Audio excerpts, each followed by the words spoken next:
Oklahoma is my home. This is where I was born and raised. It was here where I was given a chance at life, being conceived after my mother was violated at the age of 16. This is where I received my education and learned with hard work, discipline, and courage anything was possible. But things have changed. This is not the Oklahoma I remember.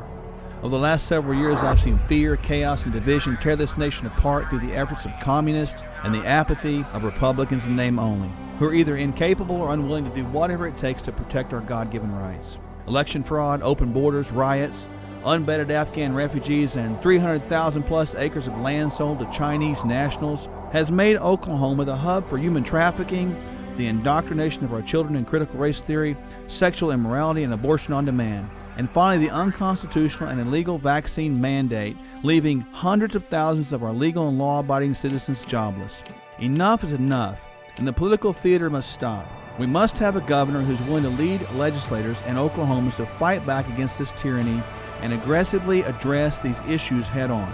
As the next governor of the state of Oklahoma, I will, in the first 100 days, initiate a forensic audit with canvases to ensure election integrity, secure Oklahoma's borders, stop all state funding to school districts who train or teach CRT to faculty, staff, or students, and end all abortions.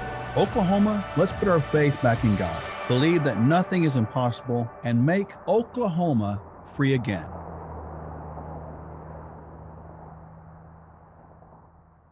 Welcome, everyone. Thanks for joining us tonight. I am Dr. Mark Sherwood, and this is my guest, Dr. Everett Piper. I'll tell more about him in a second. We've got an incredible town hall meeting planned for you tonight. I want to thank you so much for tuning in. You could have been anywhere else in the world, but you chose to join us tonight with this very important topic that we're going to talk about tonight called education. As we know, the education system is a mess right now. I think most people would agree that we got work to be done. And this is why, in part, that my wife and I have decided to step up and run for governor of the state of Oklahoma.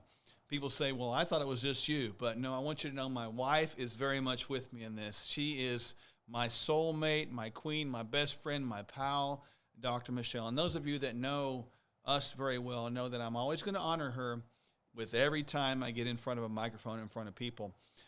When we decided to step up to lead in this position, we did it for this very reason, not because we necessarily wanted the job, but because it had to be done. We saw a lack of leadership. Not that people weren't in leadership positions, but they weren't exhibiting leadership qualities. And that was very important to us. As many of you know, we've suffered through unnecessary lockdowns, mandates, lack of the representation that the people of Oklahoma needed and wanted. We didn't see leaders lead from the front and stand up for all of us, the people. Hence, we have a void there, and we want to make sure we fill that void. And through much prayer and much time together, we decided to do the very thing that we probably didn't want to do, was decide to step up and run for political office. People have asked many times, what qualifies you to run for political office? Really, number one thing is I'm not a politician. I think that's the number one thing of a qualification people need right now. I think we'll understand that the idea of a politician is to be either politically correct or politically incorrect. In both cases, it's got us in a mess and in a tailspin in regard to where we are right now. We've also seen this thing called a government overreach, which we're going to talk about a little bit tonight in this town hall with our wonderful guest, which I can't wait to introduce in just a moment. But federal overreach has got us in a place where we're dealing with something called tyranny. Now, if you've not heard that word before, people throw it around, they banter it about like maybe you don't know what it is, you know it's something bad. But let me just give you an analogy that really will make it very clear. And you'll understand what tyranny is when you understand what I'm going to say right now. Tyranny occurs when the people fear the government. When the government fears the people, that's called freedom. And that's the birth of our country. Folks, we've got to understand that we have trusted a government to care for us physically, emotionally, spiritually, financially, and it hasn't gone well at all. So we're at this place in time in history where we've got to do something about it. So we're going to continue to have these virtual town hall meetings as time goes on up until the election. Our primary is June 28th of 2022, just a few months away. And we want to remind you tonight to go to our website. Now, we're going to be talking about education tonight for sure, and we're going to be kind of the format tonight. We have several subject matters we're going to go back and forth on, Dr. Piper, and then we're going to open it up for Q&A. So we'll go about 40 to 45 minutes in or so, loose there, and then we'll take about 15 minutes of Q&A from you. And I want you to start typing in your questions right now as we get going into the feed, and those questions will be forwarded to me on my text message right here. So again, technology at its greatest. It's a blessing and a curse in many cases. So we want you to go to our website for sure and go to Sherwood 2022. Many of you are on the app. That's how you got notified about the town hall tonight. So the app is Sherwood 2022 as well. And I want to encourage you to go to that app for 3 reasons. Number one, you need to know what we stand for. Those issues are there, 1, 2, 3, 4, all the way through, including detailed issues of what we're going to talk about tonight. Number 2, when it's on your phone, when you see it right here, it's going to remind you to pray for us. So please do. In other words, I want you to think about us, and I want you to pray for us. And if God tells you to give into this campaign, you need to do that. 1 dime more or less is disobedience. So listen to him and do exactly as he says as you're led. Many times people out of state say, well, this is an Oklahoma race. Why would I want to download the app? Good question. This is not just an Oklahoma race. This is a people race. We've got to get the idea of we the people back. Folks, when we get it back, we will win. If we the people don't step up, we've already lost. And so we the people need to have representations in every state in these United States. And when we step up and are elected governor of this wonderful state of Oklahoma, we will see an example that can be set for other states to follow. And through the principle of influence, and I believe in that principle, Dr. Piper, where people step up and it influences somebody else to say, if he did it, I can do it too. I believe we'll see change again, and I think this is the very key to saving our republic. So when you download that app, share it with your friends and family everywhere, not just in Oklahoma, but all around the country and all around the world. And when you're looking at your own candidates in your own state or other candidates in this state, go through those issues right there and use it as a tool to vet them. We put the issues right here for you to see so that you, the people, can help me as we work together, be we the people, and work on this thing called accountability. Remember, a politician is someone that we see today as someone that just tells you something and may or may not be true. But a person of character will tell you something, stick their hand out, make a deal with you, and hold that deal because their word is their bond. We need more people like that. We don't need more politicians. We need more men and women of courage and great character. And when we get that, we're going to see this thing turn completely around. So without further ado, I want you to get your questions ready for this tonight. I want to introduce the wonderful guest. I've learned to admire this man. I've got to know him over the last few months. I've heard him speak several times, sat down with him and talked. I've got to pick his magnificent, intelligent brain. He's actually running for the county commissioner of District 1 in Osage County, and he is one of the most well-known persons in the expertise of education that I've ever met in my life. He is not afraid to tell the truth. So with that said, let me just officially welcome our guest tonight on the Town Hall, Dr. Everett Piper. Everett, thanks for being here, man. Thanks. Really appreciate it, Dr. Sherwood. This is going to be awesome. So when we talk about this idea of education, the reason we brought you on tonight is because you're an expert. You've lived this, you've done it, you've been involved in situations that were less than comfortable. In other words, in situations that were not like less controversial. So you dove into some ones, and many people have contacted this campaign and myself personally, and they've said, hey, education's a mess. And they brought up 1, 2, 3, 4, and I've got a whole list of things I'm going to ask you about tonight. I want to get your opinion. I want you to share it with our audience. But on these issues, they've said, well, we got this, this, this, and this. What can we do about it? And a lot of people don't understand the issues, and they don't know what we can do about it. But you understand the issues, and you also have a solutions-oriented approach, which I appreciate. So let's dive into these one at a time. The first one that I think everybody understands is this idea of CRT, or critical race theory. Talk to us about that, would you? Well, let me set the context in answering that question on CRT, critical race theory, also known as critical theory. It's a neo-Marxist movement, so it's grounded in Marxism. That's a fact. People don't need to roll their eyes and say, oh, that's extremist talk. No, that is their own language. That's their own definition. This is a neo-Marxist movement which believes in class conflict. So the whole premise of critical theory is class conflict. In the old days of Marxism, it was the bourgeoisie versus the proletariat. It was an economic conflict that Marx and Engels and Stalin and whatnot perpetuated, Mao whatnot. That was the model to change culture through conflict, was to pit the proletariat against the bourgeoisie, us against them, me against you. It is the antithesis of biblical unity. It's divisive rather than unifying. It's segregationist rather than integrationist. We're going to segregate culture. We're going to separate everybody. We're going to make everybody envious rather than thankful for what they have. It actually is a breach of the Ten Commandments because we're told that thou shalt not covet. Critical theory tells you you should covet that guy's stuff because if he has it, he got it by ill-gotten gain and you should have your fair share. That's antithetical to Scripture. So let's get back to this whole issue of critical theory. Why in the world would we want to teach our kids to be divisive rather than unifying? Why in the world would we want to teach our kids that conflict is the only solution in culture rather than figuring out how to reconcile and to get along and to be a part of one team? If you're going to succeed on a team in athletics, you don't teach conflict, you teach teamwork, correct? That's right. We're teaching the exact opposite thing when we bring this theory into the classroom.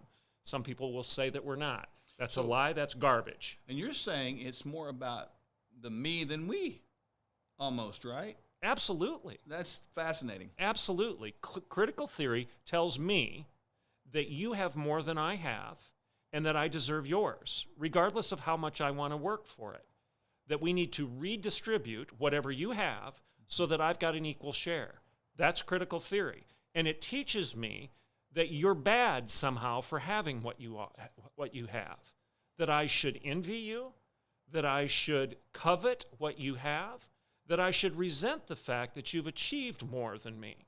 Critical theory is grounded in that assumption of conflict.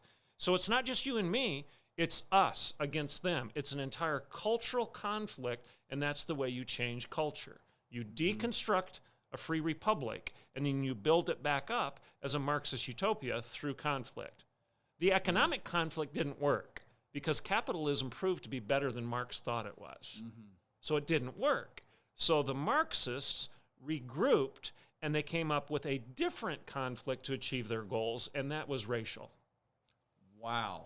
So probably many of you right now were like me, kind of sitting back in your seat and going, I never did connect the dots like you just did. What is this going to do, in your opinion, if this is allowed to be continued in our current education system? What's it going to do in the future? Well, let's go to Martin Luther King Jr.'s seminal speech. That we are to judge people. He dreamed of a day. I have a dream that we will judge people by the content of their character rather than the color of their skin. Now, we've assumed since the 60s that that was a good thing, that that was an admirable goal, that we should teach our children, our progeny, our sons and daughters, our grandkids, to judge people by the content of their character and never judge somebody because of the way they look, because of the color of their skin. Critical theory, critical race theory is teaching the exact opposite. It is indoctrinating our kids that there is one group of people that's bad because of the way they look. Period. That's a fact. That's what critical race theory does.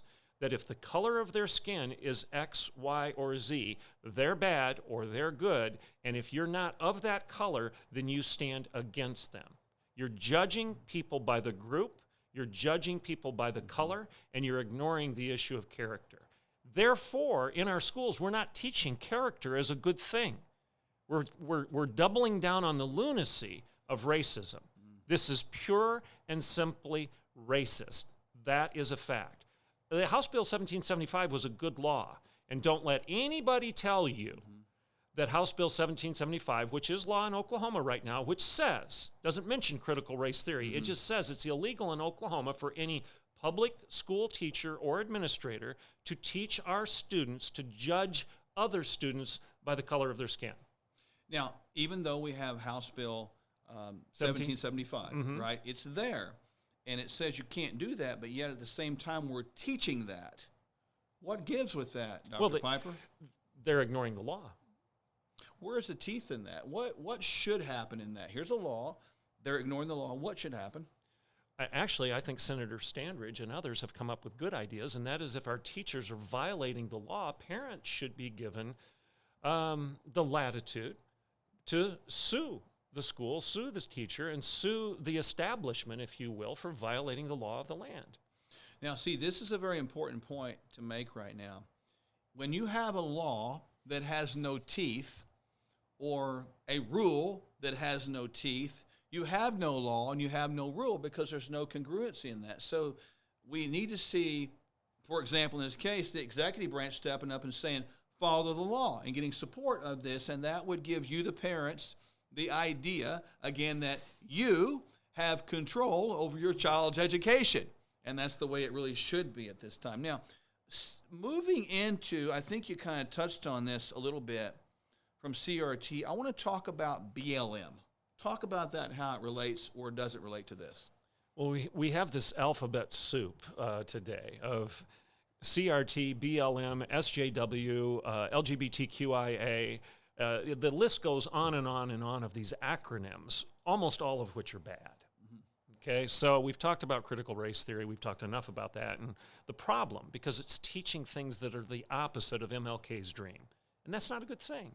It's teaching things that are opposite of the biblical mandate for love and unity rather than divisive rhetoric. So BLM, Black Lives Matter. Well, of course, every black life matters. Every human life matters. But BLM is not just a statement. BLM is an organization with a charter and with a mission and with a definition. The charter, mission, and definition of BLM's own documentation is that they are a neo-Marxist movement. Again, Marxism, they say it, it's in their charter, and they actually say things like this, that one of their goals is to dismantle the patriarchal Western civilization and the nuclear family, and to queer the traditional family. Wow. They say queer the nuclear family. And that's in their documents. Okay. In their documents. I've read it. We've got screenshots of it because they can go change them once they get caught. Yeah.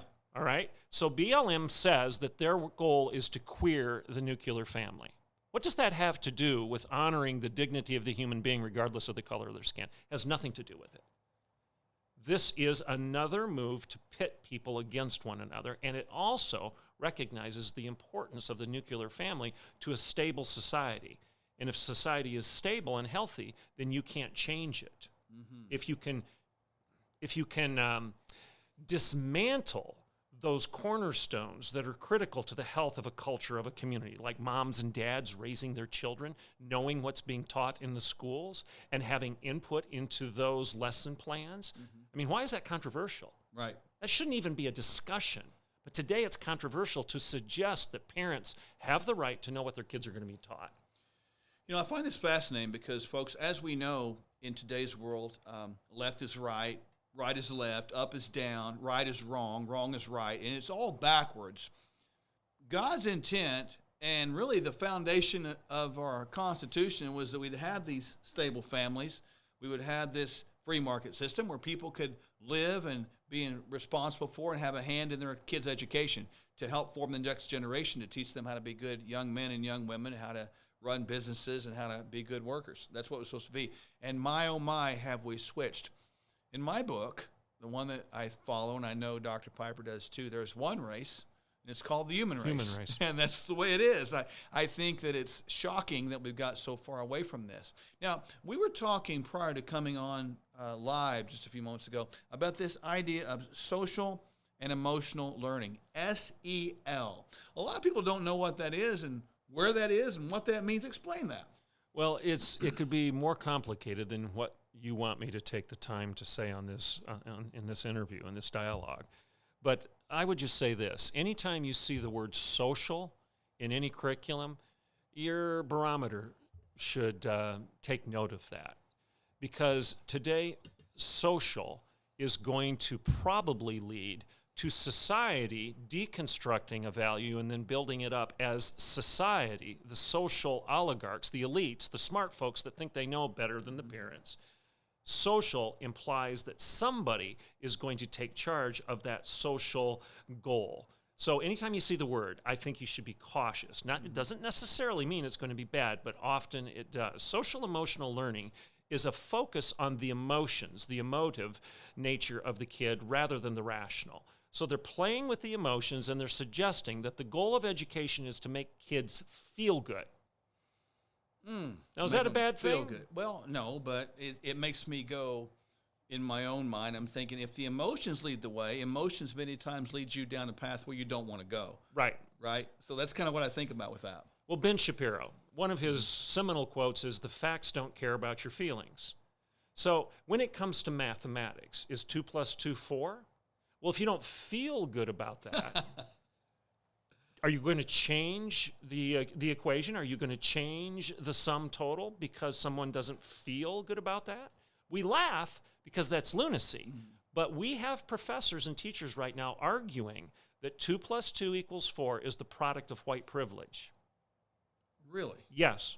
You're listening to this, folks. I hope you're having this ding, ding, ding revelation moments right now, because this should be. This is why, from a leadership standpoint, we need to have people around. So now I look at leadership in the sense that I don't know everything, but good leaders find people around them that know more about other things than they know about. So this is why we're doing these things. And when I hear these things, I'm thinking to myself, I'm shocked.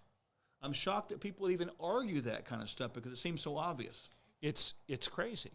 But there's a professor at a university in Boston who has made national, she's been in the press nationally because she has said that 2 + 2 = 4. Mathematics, the rationality, the hard facts of mathematics is a product of white privilege, and that it should not be imposed on our students in such a rigorous way. Now, we chuckle, and everybody should be laughing at that because that's insane. If you're going to have somebody design a bridge who doesn't think 2 + 2 = 4, you better stay off the bridge and stay out of the airplane. Stay away from anything that's been designed by an engineer that doesn't get this. But yet, look what we've done with biology and physiology and genetics. We deny the biological fact of the female now. Good point. Because they don't feel like it. Because they don't feel like it. Social emotional learning would honor the feelings of a person who is a male, who wants to say he's a female, and culturally appropriate all of the things that belong to a woman: her scholarship, her shower, her bathroom, her sport, her court time, her dignity, and her very identity. Literally blackface a woman by dressing in exaggerated makeup and costume, and make and mock and make fun of that woman as the result of pretending to be something that they're not. That's exactly the definition of blackfacing. And we have great difficulty with that, and we should. But now we're celebrating the fact that males do it to females. Now, because it's socially and it's emotionally learning for them to do so. Don't you love this guy? It's awesome. You were a president of a university here in Oklahoma, Oakwoo, and people know that. And there was a time where you were told by our federal government to conduct your education in a certain way, to include certain things, as we talked about, that it include this transgender teaching, etc.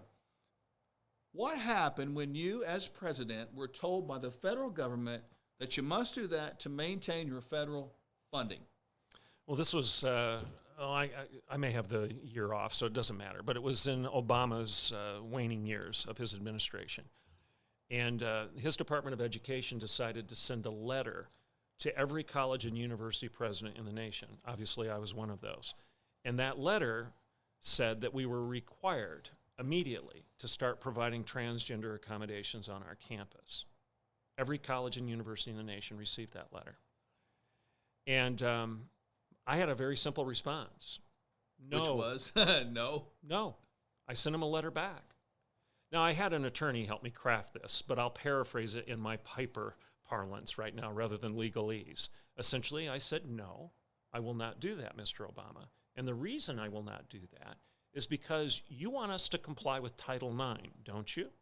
Title IX is a law that has existed since 1972 to give women equal access to scholarships, to sports, to extracurricular and curricular and athletic activities. It gives women equal footing within the academy. Now, Mr. Obama, how can I comply with Title IX if you're now requiring me to deny that women are real? I'm now supposed to play this game that women are a fabrication and a construct. They're nothing but the thoughts and the feelings of a dysphoric male who wants to play dress up and make believe. Mr. Obama, I will not do this. I will not dishonor women. I will not insult their dignity, and I will not steal their identity. The answer is no, we won't do it. And you know what the response was. Well, I'm hopeful that people are catching a message right here. The message is the federal government was pushing and encroaching and reaching into education to try to control.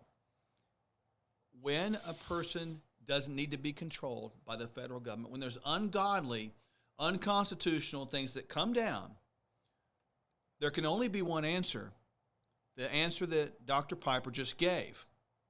He gave a no. I'm sure he did it in a really polite, eloquent way like he just did. But a no is a no. I'm not going to comply with that because of the reasons he stated, which sound very reasonable to all of us. You're curious at this point. I know the answer. You're curious at this point, what did the federal government, Mr. Obama at that time, do in response to your no? They backed down. Folks, what happened again? They backed down. They sent me a letter, literally, that said, okay, you've got your exemption. Okay, so are you catching this right now? When we have tyranny, this was tyranny trying to control. It was a bully being a bully. When you stand up against the bully by saying the word no, the bully is going to typically back down. We have got to learn to stand up for ourselves. If we don't stand up for ourselves, folks, we've lost. We've lost. And this is a big deal to understand. I want you to make sure and get your questions ready because I know you're burning with those questions. So get them and start feeding them into the machine right now. And then Kyle, our wonderful technical director, is going to be feeding those to us here in just a few minutes, in about probably 15 minutes from now, or 20 minutes from now or so. We'll just kind of keep that going. And we're going to answer these questions live, so get those things going.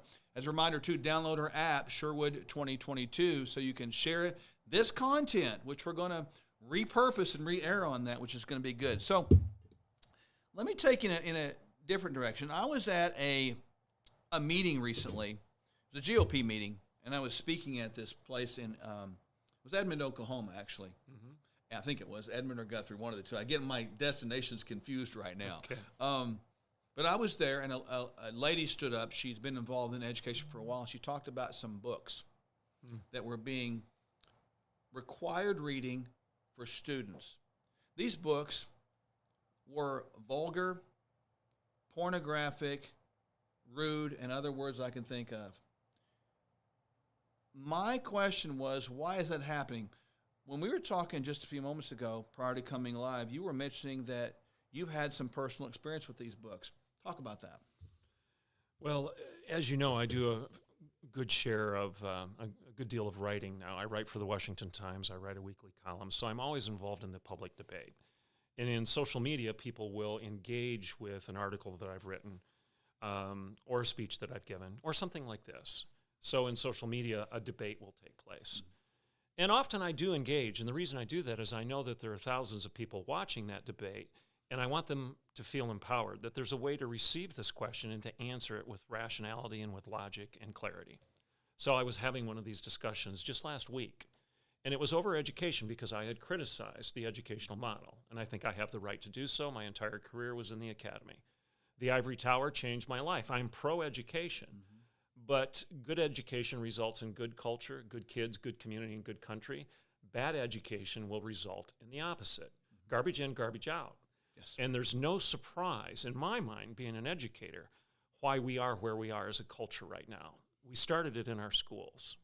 When you teach young men more about how to use a condom when they're in high school rather than to have character, when they know how to use prophylactics more than they do the principles of Scripture, or even the Ten Commandments, you don't have to be a Christian to believe that thou shalt not kill is probably a good thing to teach. So anyway, I was having this debate. And it was in support of Senator Standridge and his bill that he's authored down at the Oklahoma City, down in Oklahoma City at the Oklahoma Capitol, to give parents some control over these books. And if there's pornography in the school, then the parent can ask the school to remove it. The school has 30 days to do so. And if they don't, then the parent can then take that case to court. This is according to Standridge's bill. A judge will hear the case and make a decision on personal and reasonable assumptions within culture. The standard of personal and reasonable when it comes to whether it's pornography or not. Okay? The judge makes a ruling, and if he rules in favor of the parent that, yes, this is pornography, it shouldn't be in your schools, then the school can then take it out, or if they don't, the parent can sue for up to $10,000 in damages because the school did not comply with the judge's ruling. This seems to make sense to me. Reasonable. Okay? Well, somebody said, well, it's just good literature. And I said, really? I said, what about Toni Morrison's book, The Bluest Eyes? And this person actually said, that's a great book. The person you were debating with said this is a great book. Great book. Good literature. And I said, what about that one full-page description in the book of a salacious rape of a father of his daughter? There's an incestuous rape scene. Description, not a scene. There's an incestuous rape description in The Bluest Eyes. I've read the page. You can Google it. I'm not going to tell you what it says because it's so vulgar. Look it up. You can Google Toni Morrison, The Bluest Eyes, comma, rape, and you will see this one-page description, a salacious description of a father raping his daughter. Why would you want that in your schools? No reason. My response to the teacher, the Oklahoma public school teacher that was defending this, was to continue to say, well, those are just a few lines of objectionable material. A few lines? It's a full page of salacious rape. I said, if there's nothing wrong with this, then you copy and paste that page and you post it right here in this social media for everybody to see it and then defend it. She wouldn't do it. Why? Because she knew she probably could have had the FBI on her doorstep for posting pornography online had she done so. Another book is Genderqueer by Maia Kobabe.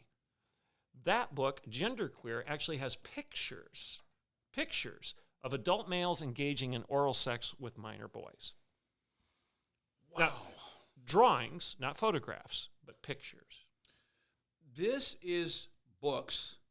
This is literature that's in our school system. Yes. And being defended by our teachers and our Oklahoma Education Association. When I hear this, it makes me disgusted. It makes me angry. And I know it's making you angry too. And it drives me down this pathway that I want to get to eventually, so we might as well go there now because this is a great segue. Parents ought to have a choice. Absolutely. They ought to have a choice on the edge. A kid, folks, if you want your children to be exposed to that, if that's what you want, okay, guess so. You can have that. Not that we're going to agree with that. That's not our idea of healthy education. But if you don't, you ought to have a choice. When we talk about this idea of school choices and, kind of the money following kids and all this stuff, I want to get into that a little bit. So talk about school choices, what that looks like. You and I talk, we're on the same page here. So school choices, what does that look like? And what does that really mean for the parents out there? And even the teachers that are looking for other places in which to work. School choice is a must. First of all, it's the right thing to do because the free market is always going to improve the ultimate product. So competition between school A and school B is going to make both schools better.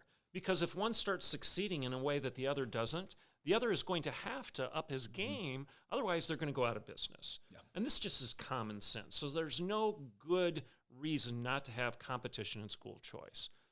I believe in private schools. I believe in Christian education. But if you're not a Christian and you don't want that, then you should have the choice to send your kid to a school that specializes in something else. That's your choice. So this isn't an effort to push my Christianity on everybody. It's an effort on my part and your part and anybody who believes in school choice to open up the market so that you can choose where to get your kid the education that you desire. Because he is your child. She is your daughter. It's not the state's child. It's your child, and it's your responsibility to educate them in a way that you see fit. And the government should not trump the parent on this issue.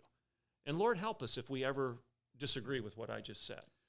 When we talk about the funding for this, Yeah. this is a major issue that, folks, we need to really get a hold of in concept right now. If the federal government or the state government is pushing money into the parent, giving them funds, giving them money to say, use this for education, there's a dual-edged sword there, and it can cut you one way very deeply. Talk about the pros and cons of what that means when a parent is just given money Right. by a governmental entity. What can happen from a negative side?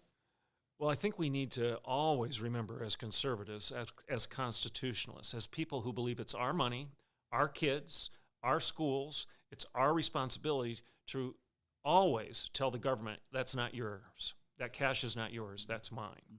So we always need to remember that when we're talking about taxes and taxes coming back to us. It's our money in the first place, and it's our money when we get it back. And the government shouldn't have anything to say about it. It's our money. That is so true in education. I was in private Christian education for nearly 30 years. As a result of being in charge of colleges and universities, I know what Pell Grants are and guaranteed student loans, federal financial aid. It all goes back to the GI Bill in the 1940s, which was a good thing because so many people were able to avail themselves of college education. But the camel's nose was invited into the tent in terms of the government being involved in the funding of schools. Because that money, and this answers your question, that money was defined by our legislators and our government as financial aid. And that means that aid is coming from the government back to the family. So when you use the term financial aid, you're talking about government assistance or government help. So we're giving you help. So that means we're going to kind of dictate how we help you. You apply to us through the FAFSA, which is the form that all parents fill out to get the financial aid. And if your income is X, Y, or Z, you will get certain amounts of money via Pell Grants and loans. And then the government says you can use that money to go to these colleges. So it gives you a these. And it gives you a limited choice, not an unlimited choice. Well, and it also comes with government definition of the money. The very assumption to this whole model is it's the government's money, not yours. Love it. Now, I believe in school choice, and I think it's necessary, and I think it has to be a top priority of anybody who wants to change the direction of our culture, because school choice will improve education, period. And students deserve to go to better schools rather than the crappy one that they're relegated to just by virtue of where they live. Yes. It's cruel to suggest otherwise. Don't tell me you care about children if you're going to tell them you have to go to that school. You can't go to the better one over there. So how do we fund it? I think the best way to resolve this issue is to make sure that our governor and the legislators actually go get the legal counsel from a conservative legal firm, such as the Alliance Defending Freedom, for example, on how to craft the language so that the money is not the government's, but it's a tax credit given back to the parents that they can then use, because it's your money. A tax credit, by definition, is your money. You're getting the credit back from your taxes. You don't have to pay that. This is money that you own. It's yours. Now go spend it on education. I love this because when we talk about federal aid, it's the government's money. They're going to tell you what to do with it. When it's a tax credit, it's your money. You decide what you're going to do with it. Absolutely. That's the real fundamental difference. This is something that we've talked about, same page. This is a brilliant idea for the state of Oklahoma. Many of you have asked, what do you do about it? Well, the answer is clear. You're going to have school choices. Right now, we look at the education system, and we haven't got better. It hasn't got better. It's been the same for how many years would you educate? It's kind of had this descending trajectory of negativity in production of student output. Education has been decline in terms of testing and whatnot. We've actually dumbed down the SAT. We've changed the standard. We've changed the benchmark. The number that you get today is not necessarily the same number that you would have gotten 20 years ago because we've changed the standard, and they know that. In other words, we've just moved the target to make ourselves look better. And we still don't look very good when it comes to education in terms of our ranking in math and the natural sciences worldwide. We don't look very good in competition with other nations. And it's because our schools are doing a terrible job. We're focusing more on feelings than we are on facts. Social emotional learning is more important than teaching the sciences. 2 + 2 = 4 is now controversial rather than just it is what it is. We're not teaching biology and physiology. We're teaching the alphabet soup of subjective identity claims. We're insulting women by telling them that they don't deserve their own bathroom and their own sports. And we celebrate that as because we're feminists. How can you be a feminist if you don't believe in the female? I mean, this is crazy. And where is it all coming from? This is the answer to your question. It's coming from our schools. And the only way we can solve these problems is to teach good ideas, simple ideas. Education is not complicated. It is not complicated. These people that are professional educators like me want to make it sound like it's this rocket science of an industry. It is not. Teach our kids to count. Teach our kids biology. Teach our kids that the Constitution is good and not bad.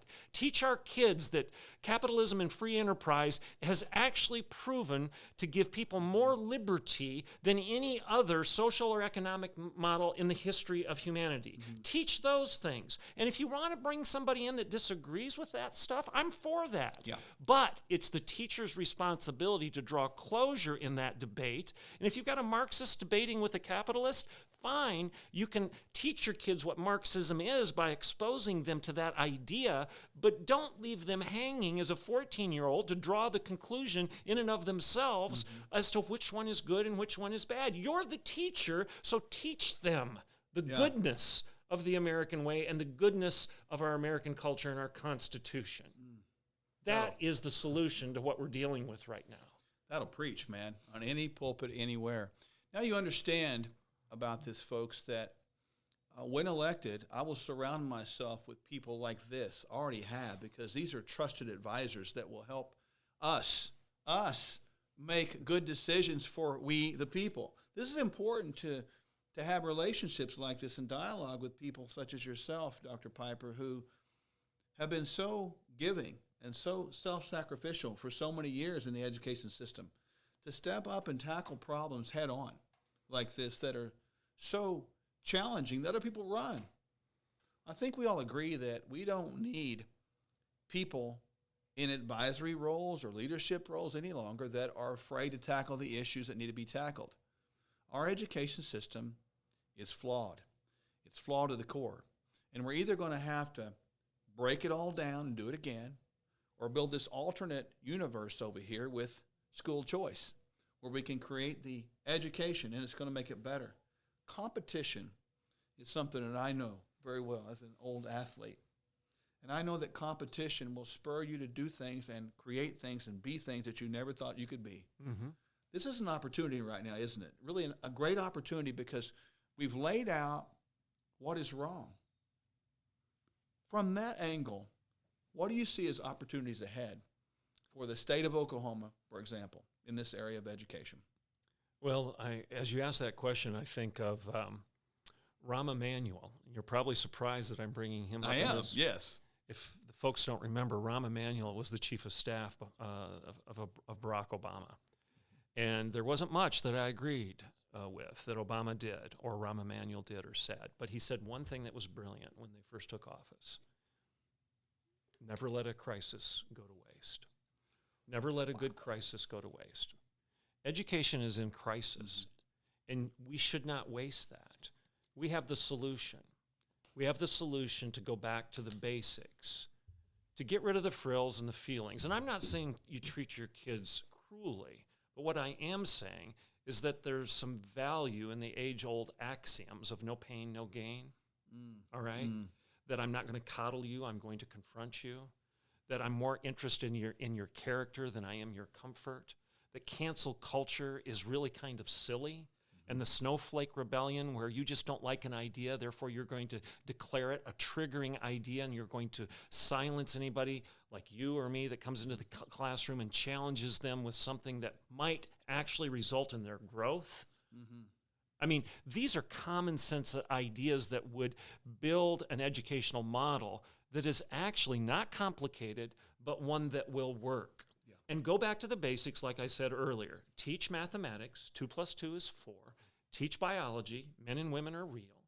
Teach the Constitution. If you want to talk about politics, if you want to talk about civics, then maybe because it's a government-funded school, it's an American-funded school, by definition, maybe you want to include some instruction on why America's good rather than bad. Yeah. These are not complicated ideas. Richard Weaver wrote a book in 1948, and it was a seminal work, and he titled it, Ideas Have Consequences. You don't even need to open the book up to get the point. Read the cover. Ideas have consequences. Good ideas will lead to good culture, good kids, good country, good community, good church. Bad ideas will lead to the opposite. Like I started out with the interview, garbage in, garbage out. Right. If you teach lectures, you're going to get lechery. Okay? If you teach goodness, you will get more and more people that behave properly. Ideas are going to have consequences. They will bear fruit. And that is the responsibility of our schools. Teach good ideas, and we start with the basics of the things that are just factual. And it might be a good idea just to start with biology and mathematics. You know, I appreciate this so much because the beauty of our country has been the ability to question ideas, to generate goodness out of conflict, to see disagreements and somehow come up with agreements. That's the beauty of our country. We are living in a time, folks, where even discussions like this are pushed out. They're silenced because how dare you question where we are right now. Folks, we're at a time and place in history right now where we better start questioning it and we better start getting some answers. We better stop being afraid.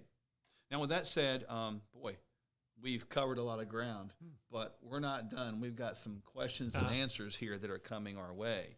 So I want to make sure we got this. So there are some questions here, and I'm just going to go through these one at a time, right? First of all, Darlene, thank you for asking this question, Darlene. What do you stand for with the books our kids are reading in school? It is porn. I think we pretty much answered that one pretty good, didn't we? Yeah. Yeah, I agree with you, Darlene. You're right. It needs to get out of there, and I love the idea of the bill from Senator Standridge that says you take that before a judge, and if they remove it, if they don't remove it, you sue them, right? I like that. But I want to make sure, Darlene, and everybody else knows that Standridge, he's being criticized for being a knee-jerk reactionist, and that this is going to result in everybody suing teachers for just bringing up a controversial idea in the classroom. That's not true. If you see pornography that any reasonable person would judge as being pornographic, like pictures of an adult male being involved sexually with a minor in Mia Kababi's book, Genderqueer, and if that's in your school library and you don't like it, Senator Standridge's bill says that you go to the school and ask them to remove it. And they have 30 days. The school has 30 days by virtue of his bill, the language, to make that decision. If they don't remove the book, then it goes to a court, and a judge will hear your case. And if he determines that any reasonable person in our culture, in our society, would deem that to be inappropriate and pornographic, then the school is to remove the book. So this is not something where you go marching into the school tomorrow and demand that they remove the book before you leave. It allows the school the time to make the decision, and which I think is okay. That's reasonable and that's fair. So don't let the left, don't let those people that disagree with what we've been saying tell you anything different than that. Yeah, and I'll go one step farther and just speak from the heart here. If a teacher out there is supporting this, they're not a teacher.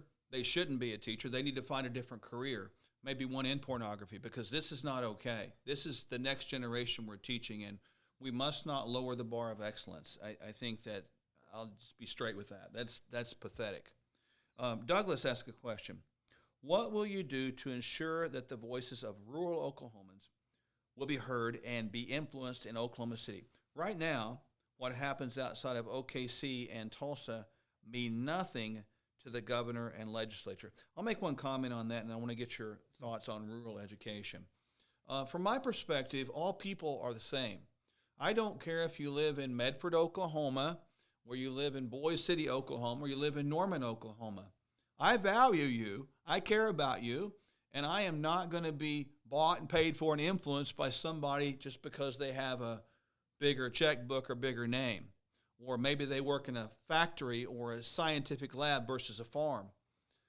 I'm for you. I'm with you. I grew up in small town Oklahoma. I will always be a small town person. And we need to understand that we're going to honor people wherever you are across the state. We're representing all Oklahomans wherever you live. Nobody gets preferential treatment. All Oklahomans are really what we're about all the time. And I'll get you to comment on education in rural Oklahoma. We should not assume that small schools are bad schools. This isn't about money necessarily. Now, you do have to have enough money to function. But I know from sending my kids to a private Christian school that you can educate a student for between $6,000 and $7,000 a year. And a lot of private Christian schools do so and do so quite well. The outcome is superior to much of what you see in the public school system, which is spending upwards to $15,000 per student per year. So the public schools are spending twice as much, but getting less productivity. The outcome is negative rather than positive. So don't let people tell you that small rural schools are bad by design. I think that if you trust the local people to review the curriculum rather than having Common Core imposed upon you top down, and we still have it, it's just called something different now. Basically, Common Core is a bad idea because it dumbs down everything to the average. It dumbs down education to commonality. Good. And we should not allow these oligarchs, these elitists in Oklahoma City or Washington, D.C. or any place else to dumb down education to the average, to the common. We should expect the exceptional, and you can have that in the local rural school, perhaps even more so because there's less intrusion, there's less red tape to deal with. You can just deal with it as a small team, and you can be more productive if you're released to do so rather than having a curriculum imposed on you from the top down. I couldn't agree more. I grew up in a very small school. I had 47 in my graduating class, and I remember clearly getting up in the morning and praying and saying the Pledge of Allegiance. And I treasure those memories. I do, and they had less intrusion, and I would suspect, reasonably so, that the bigger the school system, the more money that comes in, the more intrusion is potentially possible there. And if you're in small town Oklahoma, you probably have more ability right now to sort of step up because you still have an incredible sense of ethics and morals and high character. So, Douglas, thank you for that question. Very good. Carrie asked, thank you, Carrie, for asking the question, how is school choice the free market when the money comes from the government? I think you touched on that. I did. Kind of tag on that one more time so we can make sure we communicate that. Well, if I didn't answer your question clearly in the first go-around, let me say it again. School choice is a must. You should have the choice to send your kid where you want your kid to go. You shouldn't have to stay in a poor school just because of your address, nor should anybody else. So how do you pay for it? The money needs to go with you. I agree with that. But it shouldn't be defined as financial aid. It shouldn't be defined, in my view, as a voucher. It shouldn't be defined as the government's money being given back to you to assist you to make a school choice. It needs to be defined legally in the bill, in the language of the law, as a tax credit, in my view. But if somebody says define it differently, and it still works, if you accomplish this, that it's your money. It's not the government's money. It's your money that you are using to make a choice and make a decision for your kid's education. It's not the government's. That's critical. The devil's in the details. Yeah. And I know that because of my involvement in federal financial aid with regard to colleges and universities. You don't want to recreate that monster.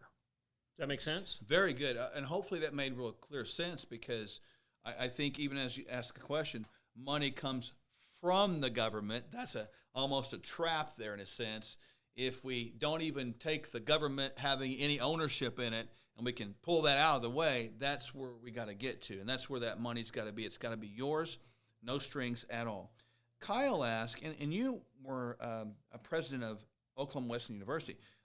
What will you do to throttle exorbitant tuition prices at the university level? Because they are going up, credit prices per hour. You dealt with that. What did you do to handle that? Well, part of the answer is competition. One of the reasons that prices continue to go up is there's this influx of cash that keeps coming into the system from the federal government. As much as 40-50% of a university's budget is coming from federal financial aid. And once you've been imbibing that source of revenue for decades, it's very difficult to break that habit. Yeah. It's very, very difficult to balance your budget without that money. So we need to recognize that some of the bricks and mortar programs are too expensive.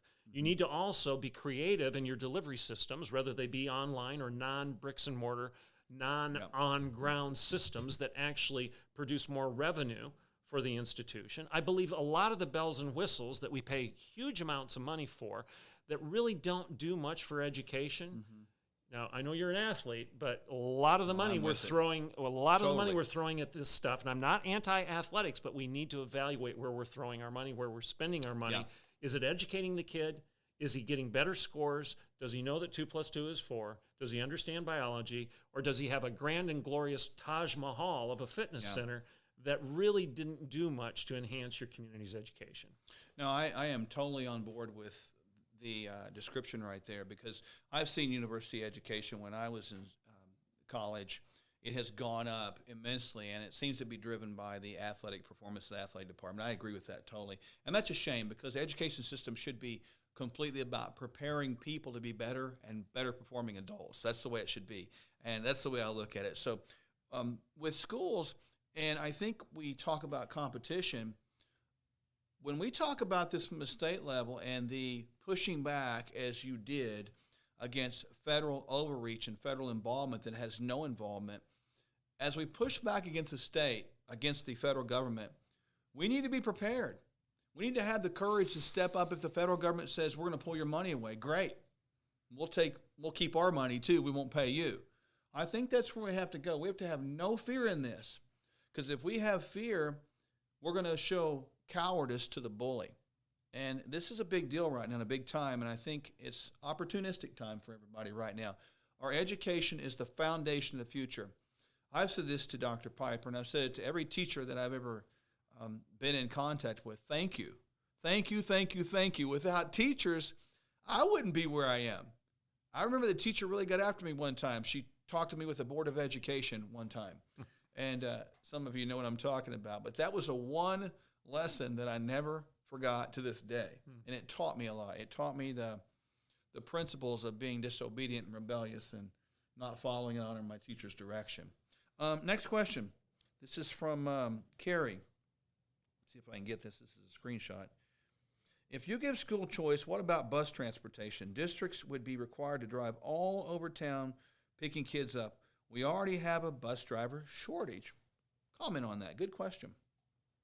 I'm not sure my answer is going to be satisfactory, but when we made a decision, when we made a choice as to where to send our sons to school, we provided the transportation ourselves, or we carpooled with other parents that made the same choice. We figured it out. We solved it.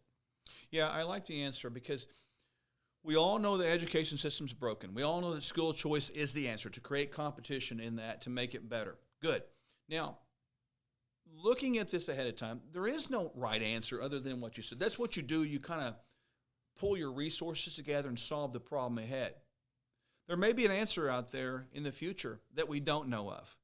But I do know this, and this is a great question. I think this is from dear friends, Monty and Kara. Thank you, guys.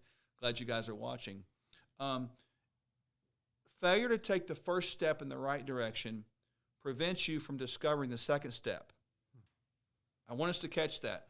Failure to take the first step in the right direction prevents you from ever taking a second step.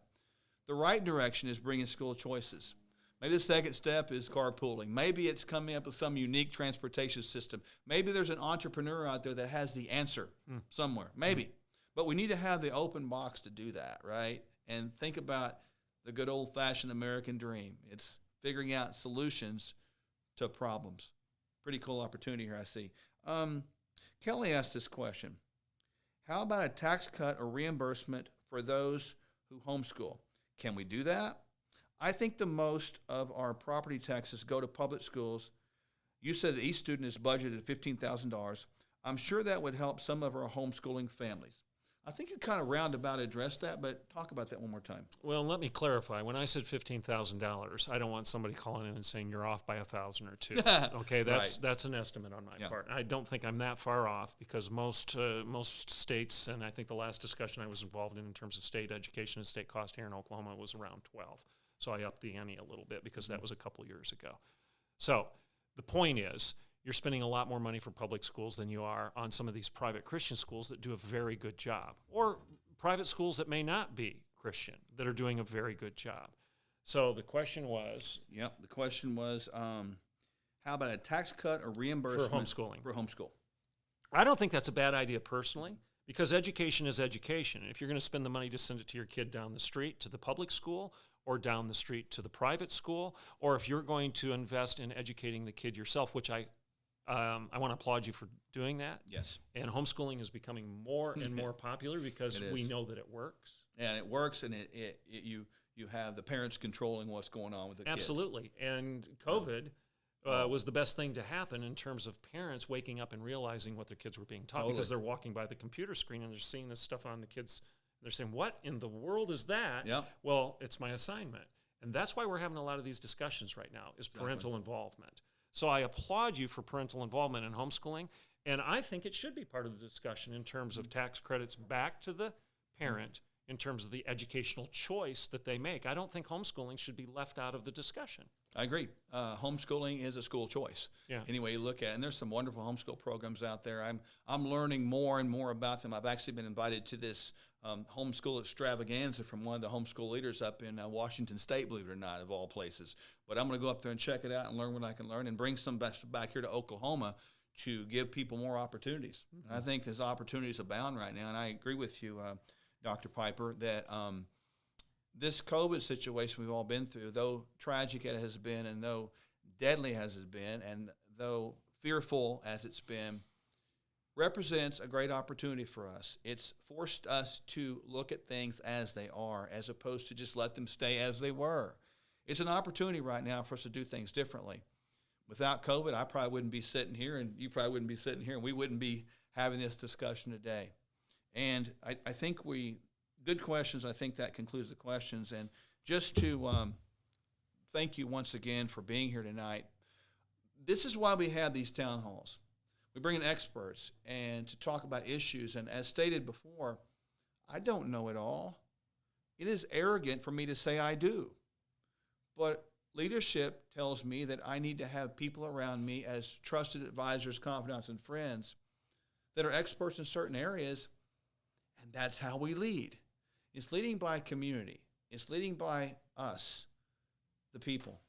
And folks, I really want to encourage you to, download our app once again, find out where our principals are. We have another town hall coming up on March 9th. Our guest is Jaron Jackson. And for those of you that don't know him, you're in for a real treat because he will light it up. I encourage you to mark that in your calendar right now. 7 p.m., March 9th, next virtual town hall meeting. Tell somebody, share the word, download the app, and you'll be notified by push notification that as a reminder again, of course. And, boy, tonight's been amazing. You just you knocked it out of the park. Well, that's athletic. That's baseball talk. I understand that, and I appreciate that. I hope I didn't cause you too much trouble. So, no, folks, I really appreciate it. So what I would like you to do right now is, before we sign off, is seriously about this. Jump in the feed right now and give Dr. Piper a big thank you. Tell him how much you appreciate him. Tell him how much you honor him for being here because he chose to be here tonight with us, and I'm grateful for that. And so just make sure you tell him how much you are grateful for him. Make sure, once again, to download our app, please. Sherwood 2022. We'll get a chance to have a rerun of this on the app so you can see Dr. Piper raw and encouraged and live here. It's good. So it's awesome. So I want to thank you most of all for being here, but even superseding that, thanks for being my friend. Thanks for speaking into my life. Thank you for educating me in this, and thank you for being in my corner here. Any last words you have for everybody? Well, I'm honored to take part in this evening, and I'm also honored to champion you in your efforts to bring this discussion to the table in terms of your gubernatorial run. I think your victory would be a very, very positive thing for Oklahoma. So thank you for what you're doing. Well, I'm honored for that. Coming from someone like yourself, it's a treasure, and I know together we're going to see great things occur for this state. Yeah. Folks, I want to encourage you too. Broadcasts like this aren't free; they really aren't. There's cameras, there's lights, there's makeup for me, not him. I'm just kidding. But honestly, it's important to donate to the cause. If what you've heard tonight stirs your spirit, if it says, I want that right there as a leader of Oklahoma. I want that kind of conversation, that kind of dialogue, and that kind of vision. I want that for Oklahoma. Folks, get involved and donate. We say it all the time in the clinic. You're not going to get what you want out of anything unless you've got skin in the game. Put some skin in the game, and that means donate dollars. And I make no bones about it. We do need your help. But I also am confident in this. This is good seed. It's good seed and good ground, because we are going to use what you give in a wise way to be efficient. We're not all about trying to donate and build the biggest bank account and show you how big it is and how much we've raised. We're going to show you how to do it efficiently. As a matter of fact, we want to be the kind of candidate that does it so efficiently that you wonder how we got it done. And guess what? We're going to do that very same thing once elected as governor of Oklahoma. We're not going to teach you how to take. We're going to teach you how to give. And we're not going to be people that are always out here trying to get money from people. We're going to show you how to use it efficiently. So I do want you to donate. We ask for that tonight. You go to our app right there, Sherwood 2022. You can donate right in the app, and it just takes a few moments. So go to your phone right there and do that after you thank Dr. Piper for his time. And be back with us on the 9th of March at 7 p.m. Our guest is going to be Jaron Jackson.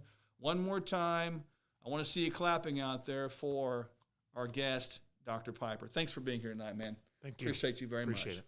All right, we'll see you guys next time in the virtual town hall meeting. Keep us in your prayers. We love you very much.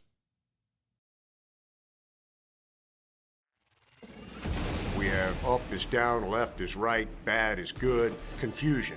And God is not the author of confusion. God wants to bless America, but it starts with His people first, repenting and the ending of sin. We have been in ministry the last 20 years. It was in prayer that the Lord began to convict me to run for office. And so I'm excited about Dr. Sherwood stepping up to the plate. This is a man after God's own heart, who will not compromise with the devil. He's bold, he's courageous. I'm Nick Vujicic. Warren Hamilton. I'm Jake Merrick. And I endorse enthusiastically Dr. Mark Sherwood as governor of Oklahoma. The ending of slavery happened with total abolishing of it. We must see this as well for abortion. It's America's Holocaust. We still have abortions in Oklahoma. How can you be pro-life and have one abortion? Why not stop it right now? And I make a commitment right now that I'm going to do everything I can to completely abolish abortion in the state of Oklahoma within the first 30 days of office. Vaccine mandates that are being rolled out right now are entirely unconstitutional and unbiblical. Every state that's a member of these United States, that's a member of our union, said we'll abide by the Constitution. That's why we don't tinker with it too much. So I believe the word mandate doesn't equate to law. I am a big believer in the 10th Amendment, and that means state sovereignty. I would propose that every single business owner in Oklahoma that's affected by that ridiculous mandate push back and say no, because they don't own you. The federal government does not own you. We need to own that amendment, understand what it is, and not be afraid to push back. We have to understand where critical race theory came from. Obviously, it comes from the Marxist handbook. And if we preach this and promote this, we end up a Marxist nation. It is not social justice. It is not anti-racism. It's actually racism in its purest form. The very thing Martin Luther King Jr. talked about, we're not going to allow this to be taught where we judge by the color of our skin. There's one race, it's called the human race. I'm not going to apologize for being white. I'm not even white. I don't even know what I am. Kids in school need to be taught how to live life. Right now we're teaching them theories about how to hate. That's not education, that's brainwashing. We will not do that under my administration.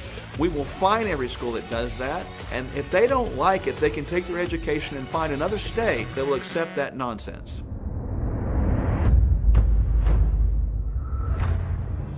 People all need to be healed. Our state needs to be healed, our land needs to be healed, the economy needs to be healed, and our confidence needs to be healed. Our hope needs to be restored. God has gifted us as healers. We know that we're called to not just heal people individually like we do, but we know now we're called to heal a group of people called the state of Oklahoma. My name is Mark Sherwood, and I'm running for governor of the state of Oklahoma.